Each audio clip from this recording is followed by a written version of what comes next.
and you're going to get all the fire. It's not intentional, but they're under pressure. So that pressure is on you now. So by taking that, you're taking on that pressure as well to turn the ship. And quite often, anyone who's had their head under account, 1,000 different accounts like me over 10 years, some people a lot more than me, will know what's going to work, what's not realistically. Yeah.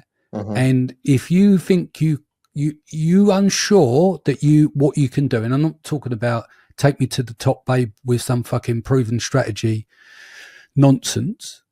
It's going to be like, do you really think you can do this? Because you got to think about them as a customer, their switching costs, or you find a way of helping them by giving them feedback and suggestions.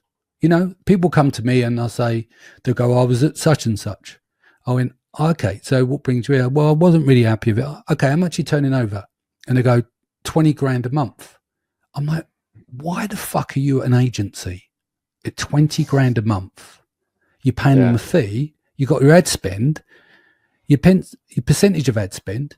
The numbers don't work. Yeah, but I thought they were going to scale it. You shouldn't be with a fucking agency at 20 grand a month. Sorry. Go and get yourself someone who can help you, of course, and spend the adequate time on the 20 grand a month business. Yes, you want to grow, and there's that tough cycle of moving between the gears. But the fact that people are taking a 20 grand a turnover brand, taking 3.5 grand a month off them, plus ad spend, plus a percentage of ad spend, damn know well they ain't making any money. That money should be going back into inventory. Yeah, and from the agency perspective, these are, and it sounds bad, but it's actually the easiest type of client to acquire if you're a big agency, because a client like this looks at your portfolio of work. So let's say you're a brand that's turning around $20,000 in revenue or profit. And you look at an agency that serves, the biggest brands out there, and they have the amazing portfolio. So you subconsciously think, okay, they're going to get me there. Yeah.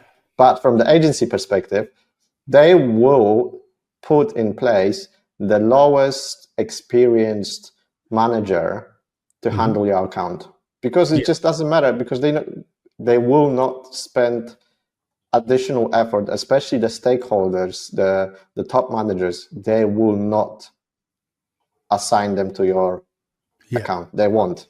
Yeah. No, that's it. You think you got a talent drought, yeah? Look, people have to have different models, yeah? So if you're going to scale, you need good people if you're going to scale. Or what do? You work off SOPs and build a backline of sweatshop workers, and then you have people that sit on top of those that fill back the sweatshop to the key people, because you've got to find means and ways of running that business. Yeah. So some people are constantly trying to scale their business. Yeah. But if they took their positions and paid the amount that it truly costs for that level of skill, this is why you have juniors and stuff like that. And unfortunately, you're not going to be able to track, if you've got 10 account managers, 2 of them are probably like next level. There'd be like gulf between them and the rest. Do you know what I mean? Yeah. And then you don't know of the 2 out of the 10 which one you're going to get. Are you going to get the bottom of the barrel?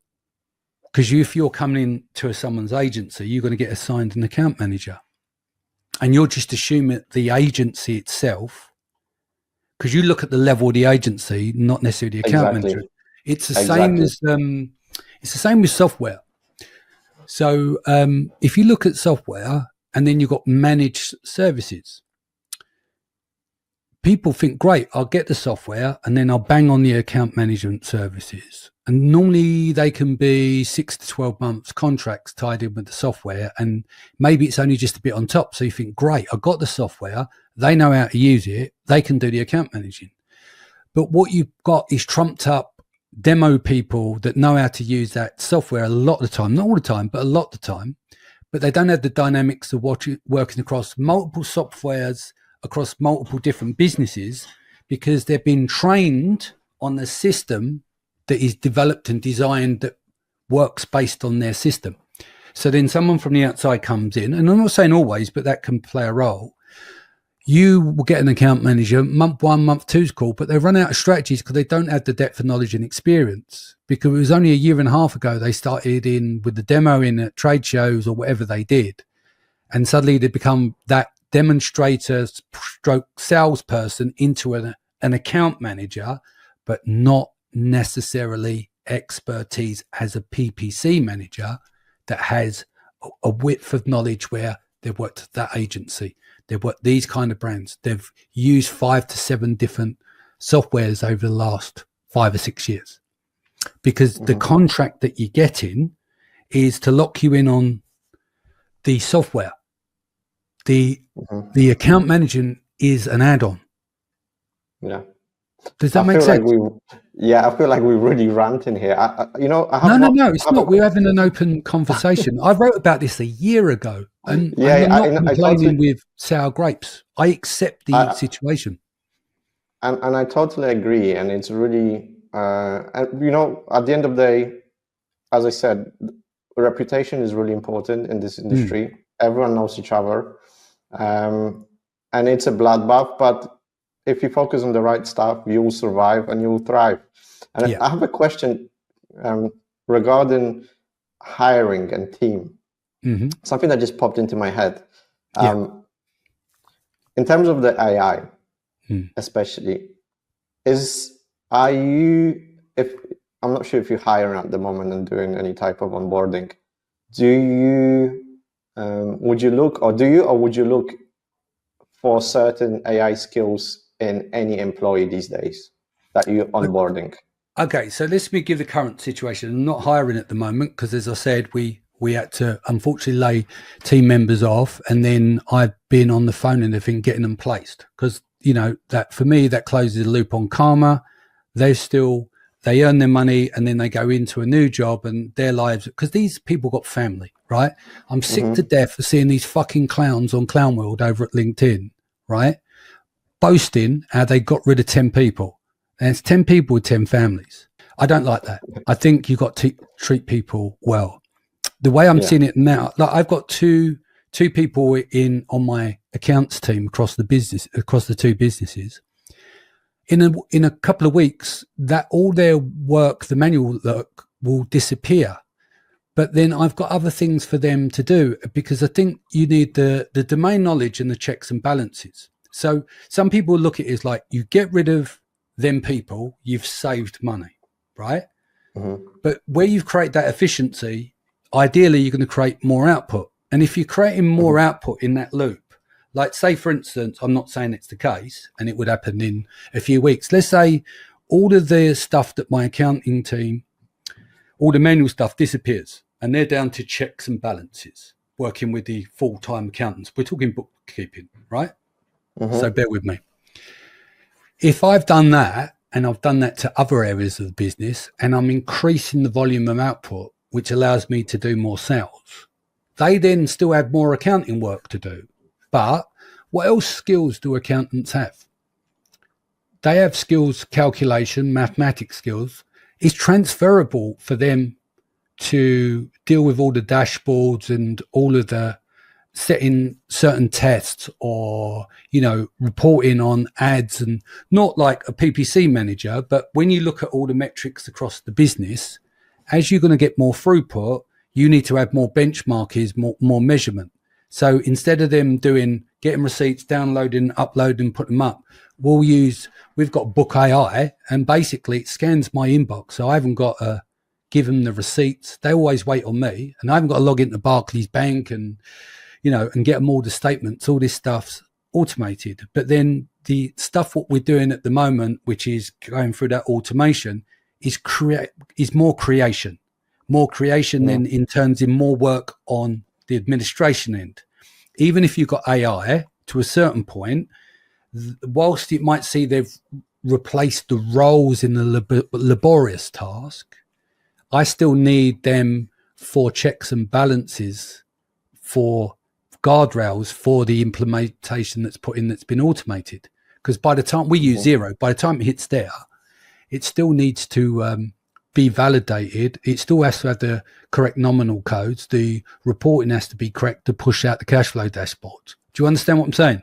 So they start to adapt. It may mean that it won't catch up on itself, but what I've got planned and doing at the moment, they will have plenty of work to do that isn't downloading the receipt and then reconciling it against bank transactions from the bank feed. Do you understand what I'm saying? Yeah. And then you apply that across other areas of your business. Like next year, I'll streamline seller sessions. I'll remove 90% of the headache because there's a load of stuff that we're doing now, even that's not AI. One ticket, one venue.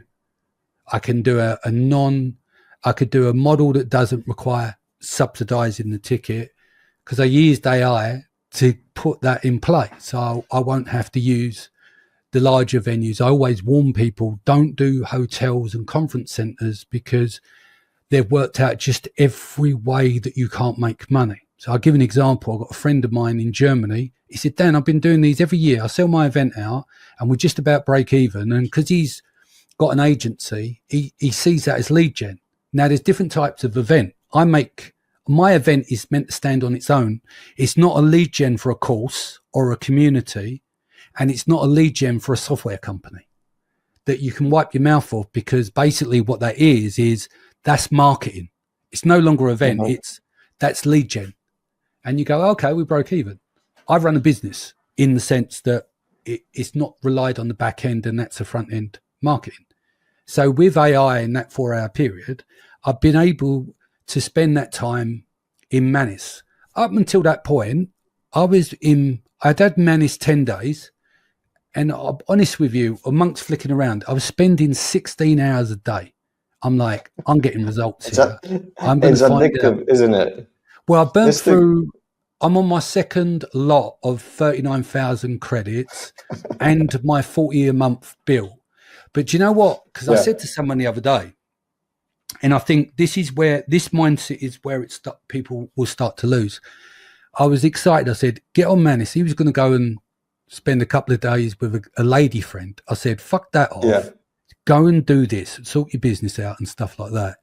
And he took it on board. And he said, yeah, I've been doing Manus. I'll see some of the people in the chats, what they're doing, reports. And I built this report, but then I run out of free credits. And I went, yeah, exactly. I was about to say to you, it's going to blow up, Manus. And then I forgot about that mindset. And that mindset was, I'll use it until I blow through the credits. So basically, let me explain something. 4 things have come up off my use of Manus. Now I've only just redone the credits. Maybe tell people what Manus is. Maybe people. I'm going to do that bit in a minute. Yeah, we'll go into that section. But when we add it up, all the things I wanted to resolve, including the new venue, everything for next year, and the change of model, everything, accounts department, all these things I wanted to do, managed to resolve in 4 days, and now we're on the rollout. I spent $240 in credits for the pleasure. $240. The return on investment on that is absolutely fucking priceless. However, 99% of people wouldn't have done what I did. So do you want to explain? Let's talk about what Manus is, if they don't know. I think a lot of people do now. Yeah, it's just another LLM. It works just like ChatGPT prompted. But the main difference, and you pitch in as well, for me, it's breaking down the task to completely, it breaks down its own tasks to at a much more granular level, much more granular. And then it has this amazing scraping capabilities, but it just doesn't read the text, but also goes through the page, and you can see a preview. It actually watches the page, clicks on images, goes to links, and so the scraping, it goes much deeper at every single level compared to GPT, and breaks down the tasks. So you can give it a very simple prompt, but it's going to enhance it. It's going to break, okay, I need to do X, Y, and Z, and this needs to, and then it will break down that point to make sure that it covers all this, everything, all the workflow.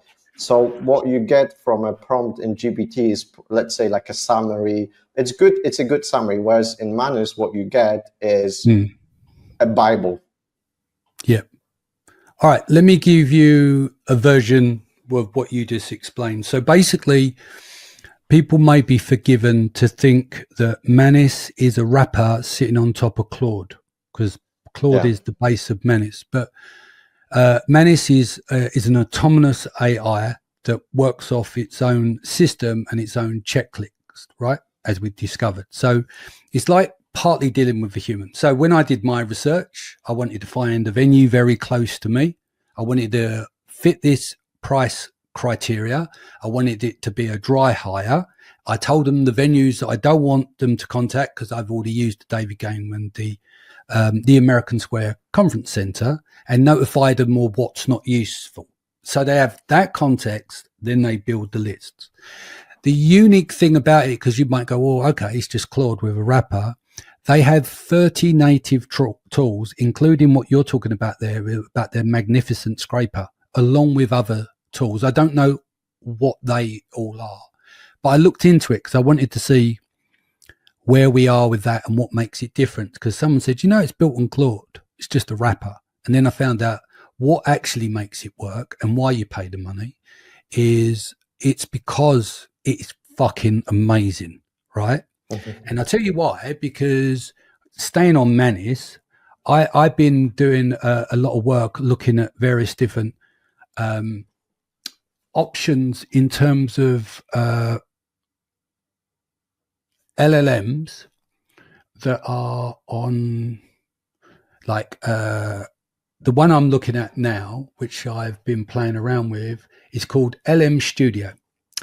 And LM Studio has an open source version of most of the models out there. So and it works without internet. So I'm going to put it on my laptop because if you're on a plane, you can use it. You don't need an internet connection. Yes. What was it called again? I haven't got. It's called LM Studio. But what I tried to do is with it, I put DeepSeek, and this one is DeepSeek with Quell. Quell is another, from my understanding, another Chinese company. Like I think DeepSeek and Manus are Chinese as well, right? And it's the Chinese are killing it. I think they're contextually they're better than a lot of the American LLMs, right? But I tried to use it, DeepSeek, this version, like I was using Manus, and I went through the same role, right? To look for a venue close by, give it the same context. Fucking useless. But then it doesn't make the autonomous self list. I'm not an AI expert, so I may be using some of the wrong language. So there can be a less than there. Because I'm thinking, I'm burning through all these. What about if I use something, because there are open sources versions of Manus. But the bits I've tried, what do you want? Do you want to fiddle around and save yourself $100 a month for something that's really good, that works? Or do you want to fiddle around for hours looking at open source things, patching them together? Because what is time? If you're a business person, it's money. Yeah, it's money. Yeah. The two most important things you've got is your time and your attention and where you put them.